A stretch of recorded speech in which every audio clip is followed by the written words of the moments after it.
Dinamay pa ninyo yung mga mamamayang Pilipino. Kayo man lang po yung nahaharap sa kaso sa International Criminal Court dahil sa pagmamalabis ninyo. Harapin na lang po ninyo kasi kayo yung mga nagdeklarang mga maiisob. Panindigan na ninyo po. Nakakaya naman sa inyo na lagi ninyong sinasabi, kayo yung mga maiisob.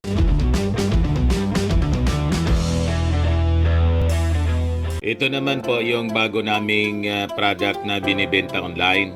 iGlow Serum, whitening po siya. Tingnan ninyo yung epekto sa aking anak na architect before and now. Yung mga inquiries po ninyo, dumiretso na lang kayo sa kanyang Facebook account, Riz Maravillas. Grabe na mga kababayan yung panginginig ni Senator Bato de la Rosa. Humingi na ng saklolo sa Senado at gusto niyang ipasa ang isang batas para sa kanilang proteksyon. Tinawag niya ito mga kababayan na Anti-ICC Invasion Act. So magpapasa siya, gusto niyang isulong ang isang batas para lang sa kanyang proteksyon at kanyang amo na si Digong. Tapos sa Congress naman po, si Pulong gustong magpasa ng batas para habulin yung ating Pangulong Bongbong Marcos sa isyu ng pulburon. Yung proposal niya na i-require yung lahat ng mga officials, elected officials, including the President, na magsailalim dapat sa mandatory hair follicle drug test. Ganon mga kababayan. So ang kanilang proposal, pang lang po nila, pang sarili, sabi nga, for personal consumption. Diba? Yan sabi rito sa Impact Leadership, Bato asks Senate to enact Philippine version of Anti-ICC Invasion Act. Yan po si Bato. Bakit niya Mr. Maravillas? Ganon na lang ang takot na nararamdaman ni Senator Bato at kanyang mga kasabwat. Sige kasi palabas ng kwento ni dating Senador Trillanes. Dagdagan pa ni dating Chief Justice, Senior Associate Justice Antonio Carpio. Sabi ni Tony Carpio mga kababayan, malamang by September daw, kalawitin na ng ICC. Yung Interpol po, kalawitin na po ang dating Pangulong Digong at mga kasama dito si Bato, pati si appointed designated survivor. Yan ang sinabi po dito sa latest na interview ni Richard Hidarian. Ayan po, ICC arrest warrant versus Duterte in September. Kaya nag-privilege speech mga kababayan si Bato sa Senado at gustong magpasa ng batas para sa personal consumption nila. Anti-ICC Invasion Act. Ayan po. Sabi diyan, Senator Bato de la Rosa has called for the enactment of a law to protect Filipino citizens from prosecution by the International Criminal Court, framing the issue as a potential constitutional crisis. Dinamay pa ninyo yung mga mamamayang Pilipino. Kayo man lang po yung nahaharap sa kaso sa International Criminal Court dahil sa pagmamalabis ninyo. Harapin na lang po ninyo kasi kayo yung mga nagdeklarang mga maiisob. Panindigan na ninyo po. Nakakaya naman sa inyo na lagi ninyong sinasabi, kayo yung mga maiisob. Ayan tuloy. Tinawag na kayong matatalaw, coward of the country ni ACT Party List Representative Franz Castro. Ayan sabi po ni Franz Castro, mga coward of the country. De la Rosa's call for non-cooperation with ICC, a mark of a coward, says Makabayan Solon. So, magiging team song ninyo, yung kanta ni Kenny Rogers, coward of the country. Diba? So, sabi po ni ni ACT Party List Representative Franz Castro na ito ang niyang gustong mangyari ni Senator Bato de la Rosa, yung kanyang ginawang privilege speech urging non-cooperation with the International Criminal Court. Ito ang truly self-serving and a mark of a coward. O, di ba? Di kayo niya nahiya, Senator Bato? Tapos yung dating Pangulong Digo, nasabi ninyo kayo yung maiisog. May mga maisog rallies pa kayo. Pagkatapos, susuksok pala kayo sa saya ng Senado. Di ba? Tapos, dinamay pa ninyo yung mga mamamayang Pilipino. Wala man diyang pakinabang yung mga mamamayang Pilipino kasi yung mga violators, kayo man lang. Diba? Sabi ni Franz Castro, Senator De La Rosa's position is not only misguided anya, but also reeks of fear and subservience to those who wish to evade accountability. It's a desperate attempt, desperado na daw itong si Bato, to shield himself and his former boss from facing the consequences of their actions during the bloody war on drugs. In a privileged speech on Monday, De La Rosa questioned whether the Philippines should firmly uphold its sovereignty or allow it to be compromised by external forces. He urged his fellow lawmakers to consider enacting a Philippine version of the American Service Members Protection Act or ASPA to safeguard national sovereignty against international bodies. Ngayon gusto ninyong kopyahin yung ginagawa ng Amerika, pero nandun ka ang kiling ninyo sa China, yung grupo ninyo. Diba niya, Mr. Marabilla, si Bato may pasuot-suot pang WPS atin ito. Drama man lang po yan ni Bato, saka si Bongo, lagi man pong baliktad yung kanilang mga sinasabi, tulad ng sinabi niya na suportado niya si Mig Subiri.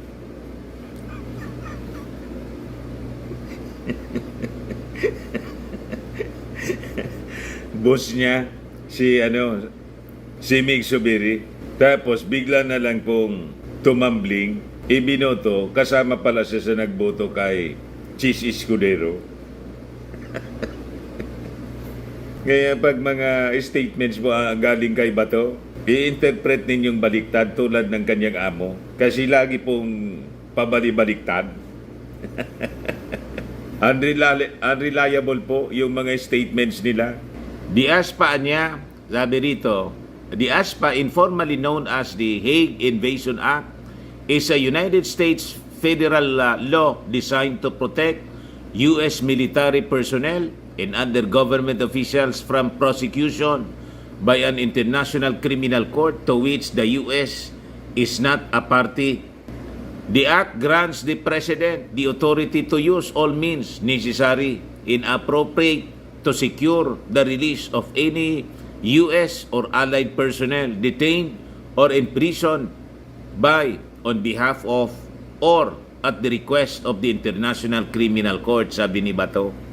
De La Rosa further asserted that both he and former President Rodrigo Duterte are not afraid to face prosecution, but emphasized that any legal accountability should be determined by Philippine courts and procedures, not by foreign entities. Sige, ang daldal ninyong hindi kayo takot, pero nanginginig na kayo.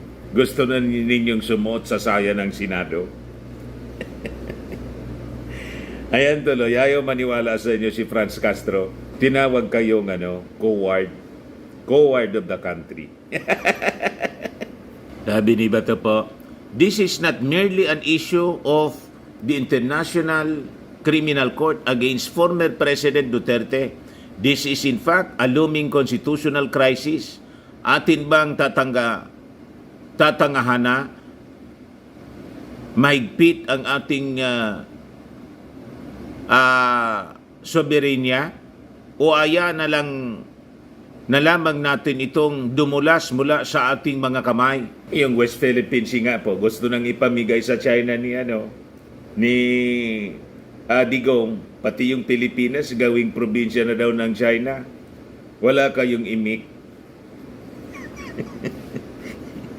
Tapos itong ICC man lang po, na isasailalim man lang kayo sa trial, kung hindi kayo guilty, di mas maganda. Makiklear kayo doon. Importante sagutin ninyo eh.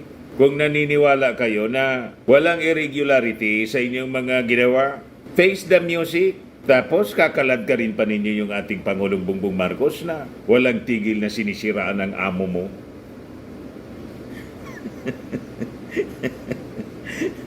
Ano, loko-loko yung ating Pangulong Bongbong Marcos na ayaw tantanan ng inyong amo. Pagkatapos, pipigilin niya yung ICC. Kahit ako si Presidente, hayaan ko na lang yung ICC para matapos na yung pagmamalabis ninyo rito, panggugulo. Di ba? Kung ano-ano ang pinagsasabi ninyo. Never na nagawa yan ng mga dating leader ng bansa. Si Digong lang ang nakagawa ng ganyan. Karumal-dumal, kahindik-hindik na mga pananalita. So, bagay lang na ang katulad ninyong klase ng mga leader na walang manners. Lahat yata kayo hindi naturuan ng magulang ng tamang pag-ugali at pananalita. Managot sa sa batas, international law. Pag hindi natin ginawa ito, mga kababayan, yung ating UNCLOS, we're asserting our UNCLOS. Pagkatapos, pagdating sa ICC, ayaw nating pasakop. Di ba? Umalis tayo. O okay, umalis tayo. Pero sabi po ni DOJ Secretary Rimulya, sa Interpol niya, hindi man tayo umalis. Member tayo ng Interpol. Humingi ng tulong sa Interpol yung ICC. O, di ba? Sabi ni Bato, at this point, I would like to ask the members of this august body, of the same august body, where do you stand in protecting our citizens? Would you be willing to enact a Philippine version of the American Service Members Protection Act to protect our citizens in our national sovereignty against those encroaching international bodies? Tanong mga kababayan ni De La Rosa sa kanyang privilege speech. O di mag-sponsor ka po. O tingnan natin kung iso-support ng majority sa members ng Senado. Tingin ko, patutulugin lang yan ni Senator Cheese. Di ba? O ito yung interview mga kababayan ni Richard Dillarian kay dating Senior Associate Justice Antonio Carpio, ICC arrest warrant versus Duterte in September.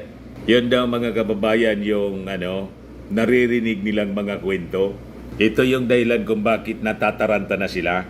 Hindi na makatulog ang mga Duterte ngayon. Pakinggan natin mga kababayan yung sinasabi ni Carpio.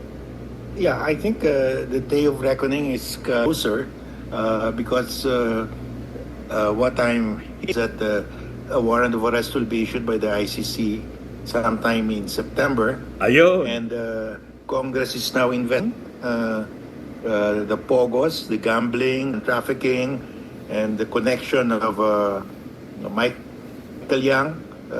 Si Michael Yang. It's all coming out now that somehow the day of The walls are reckoning closing in. The walls are closing in on these people.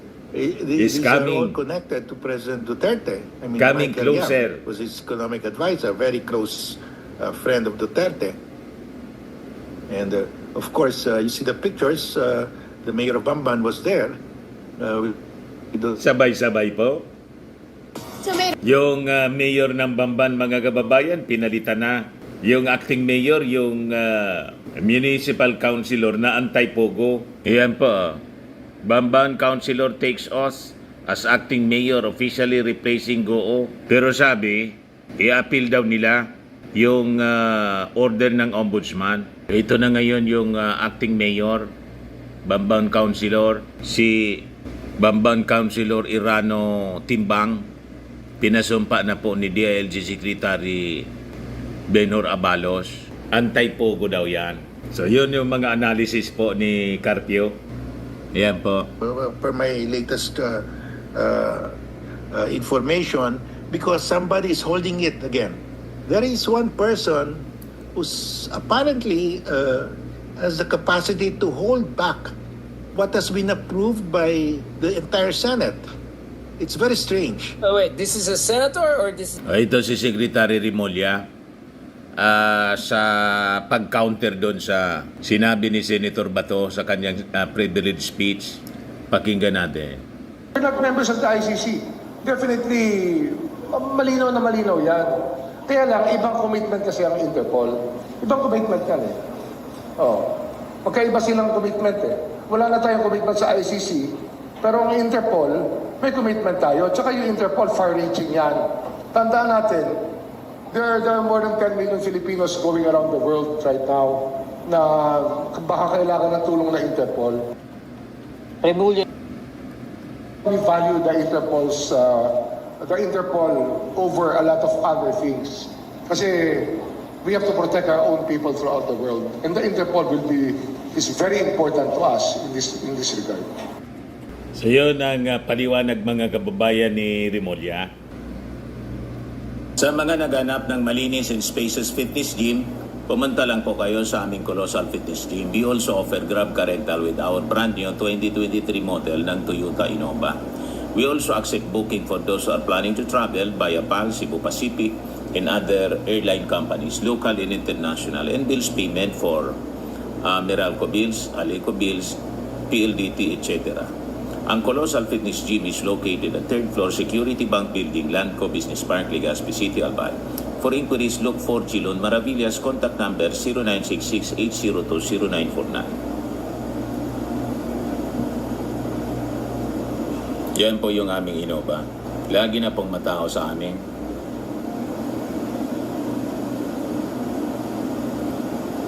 Yan mga bago naming clients. Pati mga foreigners po, British tourists po sila. Ito galing Denmark. Ito international po. Ito yung bago naming binibintang product online, iGlow Serum. Whitening po siya, made in South Korea. Tingnan ninyo epekto sa aking anak na architect and entrepreneur. Sa mga inquiries ninyo, dumiretso na lang kayo sa kanyang messenger, Chris Maravillas.